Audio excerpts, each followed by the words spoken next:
Let's get some live pictures back in Israel because we've got some more information from the Israeli Prime Minister, Benjamin Netanyahu, where he has said that the early parts of this offensive to try to rid the country of militants that cross the border, according to the New York Times, he has said that this is almost over and the military will then turn its attention to what they call offensive operations, those being an attempt to move into Gaza.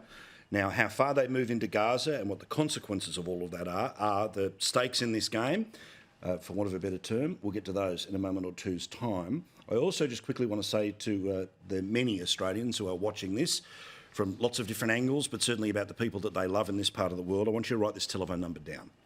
1300 555 135.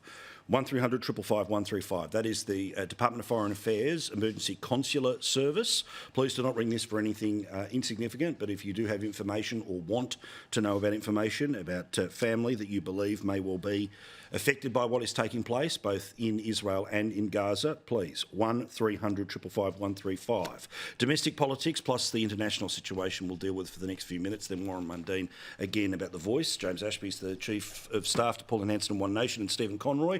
Among other things, of course, the former Defence spokesperson for the Labor Party. Lads, hello. I'm sorry that there's so much happening in the world we need to keep across, but that is the nature of the job. So, Stephen, I'll start with you. Before we talk about the past 24 hours, let's look into the potential of the next 24 hours.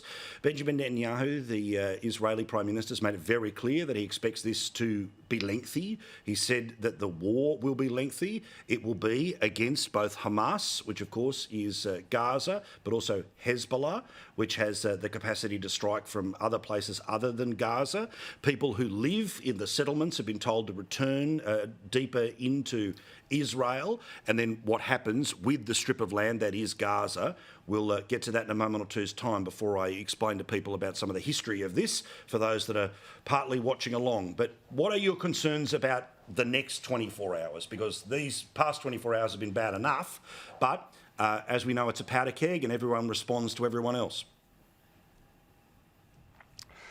Well, that's right. I mean, this is, pretty much an unprovoked attack. I mean, clearly it's orchestrated, it's coordinated, and Iran appear to have their fingerprints all over it. I am genuinely surprised. Israeli intelligence is one of the most effective intelligence services in the world. It's proven that consistently, and frankly, it has to protect its people. So this is a real shock to the system. I think Israel will respond with lethal force where it can. I mean, you just got to look at the barbaric acts that are taking place. Taking hostages, threatening to kill them all, parading women naked in the streets. There's videos of this already up online. So this is a horrendous situation. There was moves across the Middle East to try and reach further settlements with the government of Israel to try and help normalise it. It's outside of traditional Australian interests or where we've played any sort of role, if we've ever had any sort of role, and many would say that we don't. What's pleasing to see is both political parties in Australia standing rock solid with a commitment to stand beside and behind the State of Israel, its right to exist and its right to defend its borders. And it absolutely needs that support at a time like this. Yeah, now, again, James, I'll get you in a second here, but I want to turn to our colleagues in the UK who have set a nice explainer for those of us that, rather than, again, me muddling through the difficult history of this particular part of the world, here is part of the explanation about not just what starts today, but what has been a long lead-in.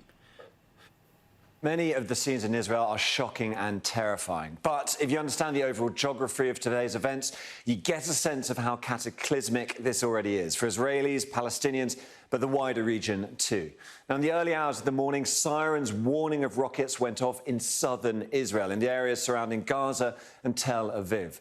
This video is from Jerusalem. You can hear the sirens ringing out through the city. And this is why. See the rockets fired through the dawn sky. Hamas claimed they'd fired 5,000, but the Israel Defense Forces, the IDF, said it was more like half that number. Now, the rockets were one thing, but what followed was more extraordinary, unprecedented, really. victory. Hamas militants gathered on the border, on the security border, and they attacked the bases along it, here in Nahal Oz and here in Kerem Shalom. They crossed over the border into Israel itself, with groups seen travelling over on motorbike. And they went even further, advancing into Israel and taking settlements. Verified footage shows the progress Hamas made on foot. They got to Sderot, deep inside Israel's interior, and this is the scene they left behind at a bus stop. Gruesome scenes indeed. But it came from the air too. This is just over the border, and it shows a drone attack on an Israeli tank. As we've seen in Ukraine, explosives dropped from drones have become a key part of this assault too.